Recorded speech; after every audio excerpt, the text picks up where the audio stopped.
പാലക്കാട് വെച്ച് നടക്കുന്ന all Kerala private college teachers association സംസ്ഥാന സമ്മേളനത്തിന്റെ ഭാഗമായി യാത്രയയപ്പ് സമ്മേളനവും പൊതുസമ്മേളനവും നടന്നു. CPIM കേന്ദ്ര കമ്മിറ്റി അംഗം AK ബാലൻ യാത്രയയപ്പ് സമ്മേളനവും മന്ത്രി MB രാജേഷ് പൊതുസമ്മേളനവും ഉദ്ഘാടനം ചെയ്തു. AKPCTA സംസ്ഥാന സമ്മേളനം ഇന്ന് സമാപിക്കും. മതനിരപേക്ഷ സമൂഹം ജനപക്ഷ വിദ്യാഭ്യാസം എന്ന മുദ്രാവാക്യമുയർത്തിയാണ് AKPCTA സംസ്ഥാന സമ്മേളനം പാലക്കാട്ട് പുരോഗമിച്ചുകൊണ്ടിരിക്കുന്നത്.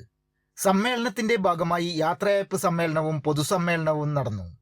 യാത്രയയപ്പ് സമ്മേളനം CPIM കേന്ദ്ര കമ്മിറ്റി അംഗം AK ബാലൻ ഉദ്ഘാടനം ചെയ്തു. യഥാർത്ഥത്തിൽ ഏറ്റവും പ്രാധാന്യത്തോടു കൂടി നമ്മൾ കാണേണ്ടുന്ന ഒരു വർഗ സമരത്തിന്റെ തലം ഇപ്പൊ രൂപപ്പെടേണ്ടത് സാംസ്കാരിക വിദ്യാഭ്യാസ രംഗത്താണ്. ഏറ്റവും വലിയ ആക്രമണം ആശയ തലത്തിലാണ്, സാംസ്കാരിക തലത്തിലാണ്. വർഗസമരം എന്ന് പറയുന്നത് 3 തലത്തിലാണ്. ഒന്ന് സാമ്പത്തികമായിട്ടുള്ള സമരം, മറ്റൊന്ന് രാഷ്ട്രീയമായ സമരം, മറ്റൊന്ന് സാംസ്കാരികമായിട്ടുള്ള സമരം.